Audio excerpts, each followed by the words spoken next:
The war was nearing its end. Scattered gunshots still echoed here and there, the battlefield filled with gunpowder smoke, trenches piled high with dead soldiers. In the bunker, there were still about 6 or 7 Vietnamese soldiers alive. I ordered men to seal off all exits, then called down, "Tabiu sung kung de sung kon hung tu bin ne." The remaining soldiers also shouted, "Tabiu sung kung de sung kon hung tu bin ne." Vietnamese, meaning, "Come out, lay down your weapons and you will not be killed, mercy will be shown to these prisoners of war." At that time, soldiers going to battle were given a phrasebook containing common Vietnamese phrases, annotated with Chinese characters. For example, Kang Tai Nai Lai meant handcuff this person. Such phrases were used for capturing prisoners or persuading surrender. Additionally, there were some phrases for propagating Chinese army policies among the Vietnamese people. In fact, North Vietnam had many ethnic groups, and Standard Vietnamese was not widely popularized. Moreover, many Vietnamese soldiers knew how to speak Chinese. The Vietnamese surrounded deep within the bunker responded with volleys of gunfire. I threw my steel helmet to the ground and cursed loudly. "You are truly stubborn. Still refusing to be captured alive?" Having said that, I immediately turned around and ordered the soldiers behind me, "Bring all the grenades and flamethrowers here, kill them all." Grenades and flamethrowers were the most effective tactics against stubborn enemies hiding in bunkers. First, they would be suppressed by throwing grenades down, then flamethrowers would be used for execution. Bundles of grenades were thrown into the bunker. After a series of loud explosions, Chinese soldiers carried flamethrowers and thrust them into the bunker entrance, spraying relentlessly. Smoke, fire, and a scorching smell rushed in, making it impossible to open my eyes. I, carrying a submachine gun, led the way into the tunnel. It was then that I discovered a bundle of grenades in the deepest corner that had not yet exploded. I quickly ran out with the other soldiers, but it was too late. A deafening explosion rang out, my body was hit, my eyes went dark, and I felt as if covered in a layer of wet mud, unable to see anything anymore. I struggled desperately, an indescribable panic in my heart. Just then my wrist was grabbed by someone, and a voice echoed in my ear. "Comrade, wake up quickly. Wake up. It's just a nightmare." I opened my eyes wide and looked around. 2 attendants and all the passengers were staring at me with wide eyes, each smiling. Only then did I realize that it had just been a dream. I let out a long sigh, still not entirely over my fear. I couldn't believe I could have such a dream while on a train home. It was utterly embarrassing. I awkwardly forced a smile at everyone. Perhaps it was the most unsightly smile of my life. Luckily, there was no mirror, sparing me from seeing my face at that moment. The attendant, seeing I was awake, reminded me that the train was nearing its final station, and I should quickly prepare my luggage to disembark. I nodded, then moved my luggage to the space between 2 train cars, sat down, lit a cigarette, and took a few deep puffs, my mind still on my comrades who were still on the front lines. Wearing the military uniform without rank insignia on the collar or badges on the cap, the awkwardness was indescribable. I could barely lift my feet to walk. How would I explain this to my father when I got home? If the old man knew I had been discharged from the army, he would surely take out his leather belt and whip me to death. Over 10 minutes later, the train arrived at the station. I paced nervously outside the door, not daring to go home, aimlessly walking back and forth on the street, secretly planning a fabricated story to tell the old man to get through this. The sky gradually darkened, twilight shadows falling. I entered a restaurant intending to get something to eat. Just looking at the menu startled me. For so many years, I hadn't eaten out. Why was the food so expensive now? A plate of yushang ru cost 6 yuan. My more than 3,000 yuan demobilization pay would barely be enough for 500 plates. I ordered 2 bowls of rice, a plate of stir-fried chicken, and a bottle of beer. The young waitress kept recommending some kind of braised shrimp dish, but I adamantly refused. She mumbled a curse, then glared and grudgingly went to get the food. I wasn't bothered by the girl. I had served in the army for a full 10 years, spilled sweat and blood, faced life and death, only to be worth 500 plates of yushang ru. Thinking of this made me want to laugh and cry at the same time. But then I thought, compared to my comrades who fell on the battlefield in the snowy mountains, what right did I have to demand anything more? Just then, another customer walked in. He wore American style knockoff frog, eye sunglasses. I found his attire very fashionable, so I glanced at him a few times. The other person also turned to look at me, scrutinizing me for a moment, then walked over and sat opposite me. I thought to myself, what's wrong with this guy? There are plenty of empty tables over there. Why squeeze in here with me? Is he some kind of thug trying something?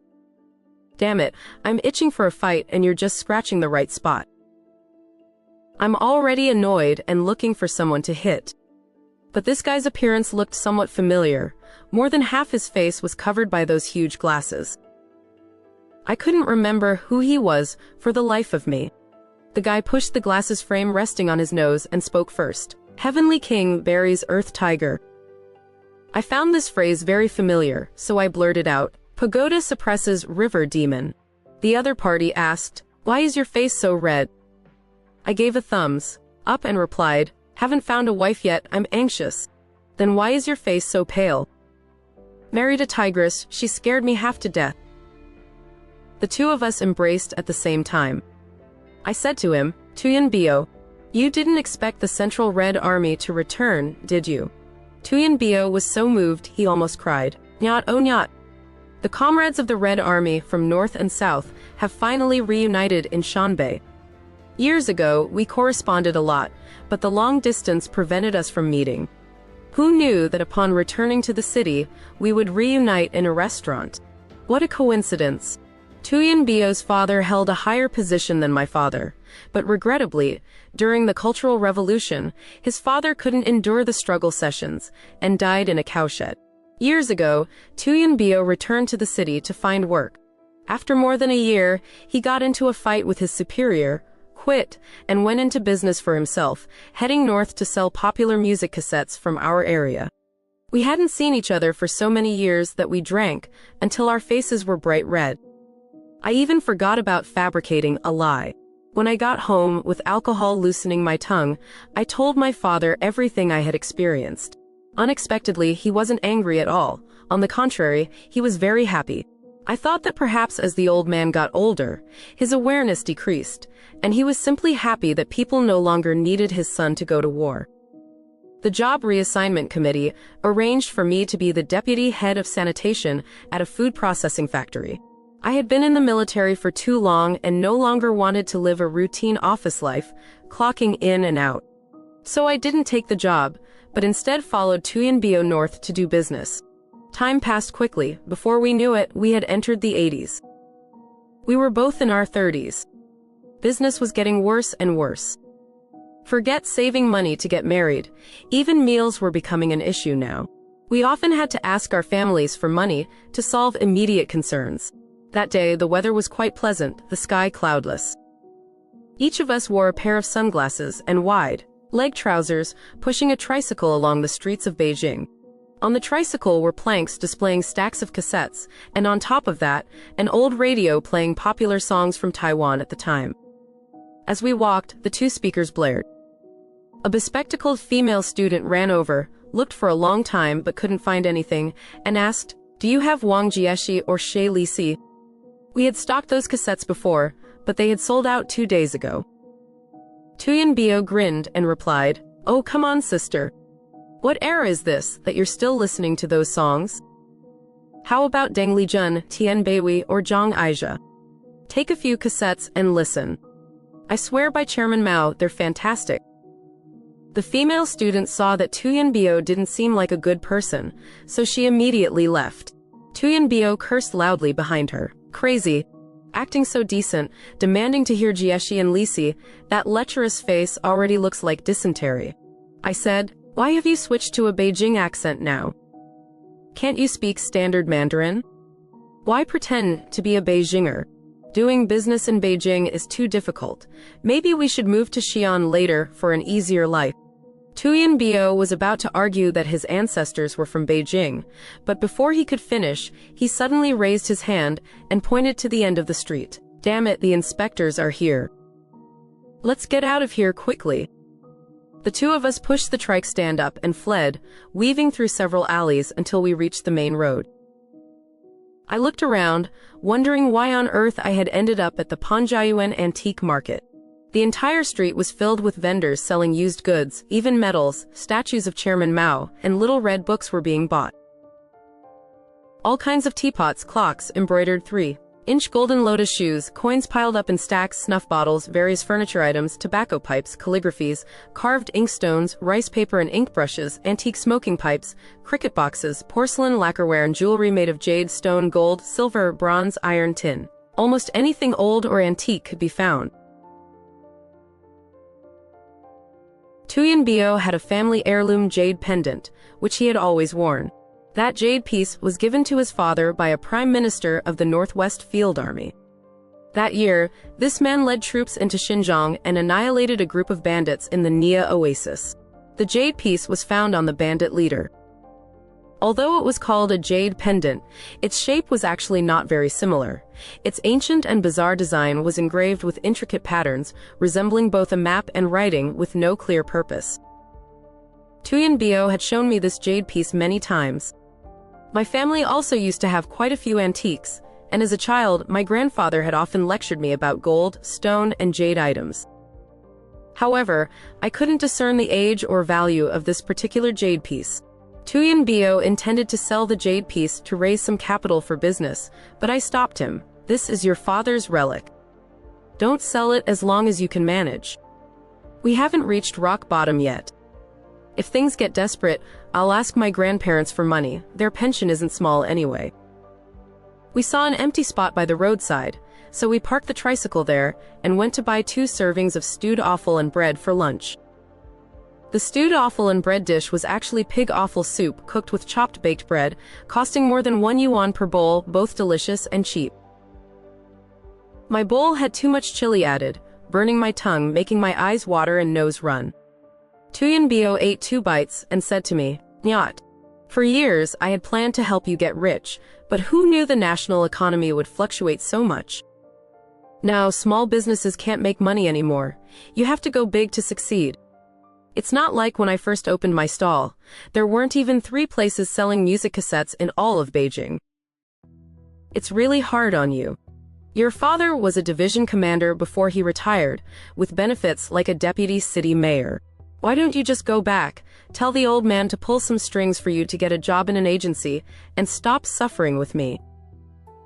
I patted his fat belly and said, "Brother, I'll tell you honestly, if I wanted to work in an agency, I could do it anytime. But I don't dare to go, and do you know why? Because I'm afraid. If I just sit still, my mind won't think of anything else. It will only remember my fallen comrades. They keep lingering before my eyes, and every time that happens, my heart aches. Now that we're hustling and busy with business, it at least distracts me to think of other things. Otherwise, I'd surely go crazy. Having spent all those years in the army, I hadn't learned anything except how to boost morale." I comforted Tuyen Bio. "We're not really suffering that much right now. We still have stewed offal to eat after all. Remember when I was in the Kunlun Mountains? Damn it, that's what I call suffering." One Tet, everyone missed home, and many new recruits secretly cried. The division commander saw this, and quickly told everyone to make dumplings to improve the meal. If I told you, you probably wouldn't believe it, but in the Kunlun Mountains there were no vegetables at all. Vegetables were more precious than gold. But there was meat, so the dumplings were all filled with meat.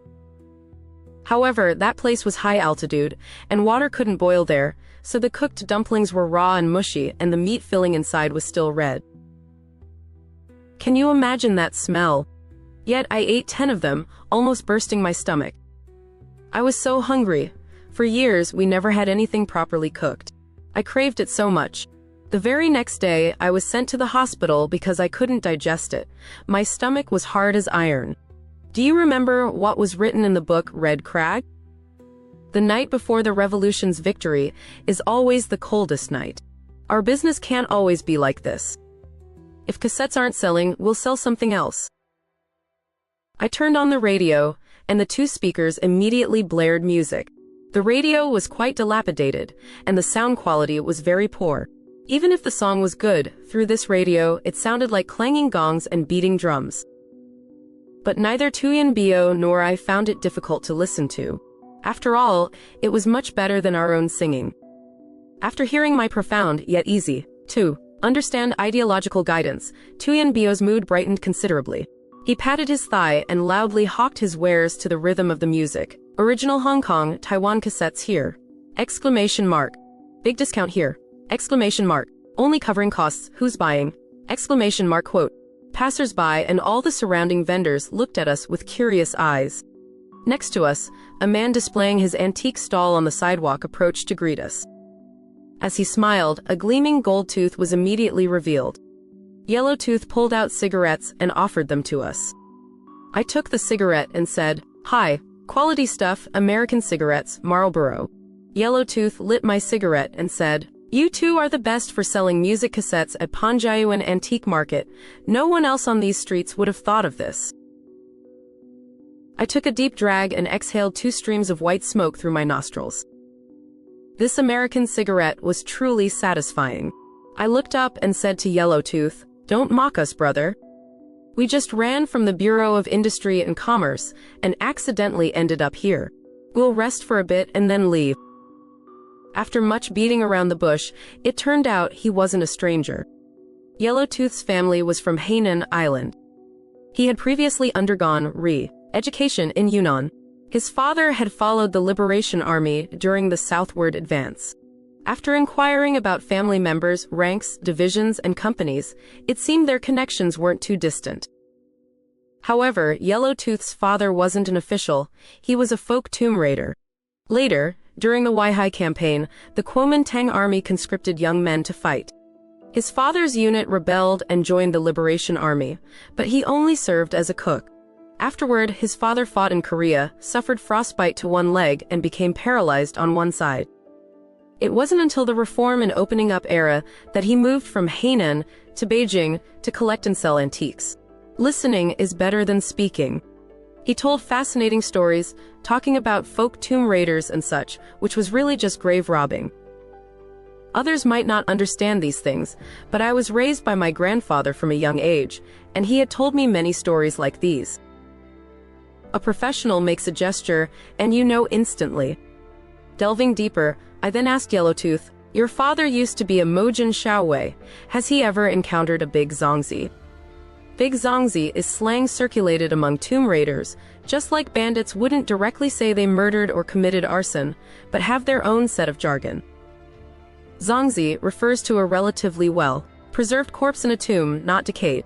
Encountering a big zongzi means running into trouble, referring to unclean things like zombies or evil spirits. Dry zongzi refers to a corpse in a tomb that has completely decayed, leaving only a pile of white bones.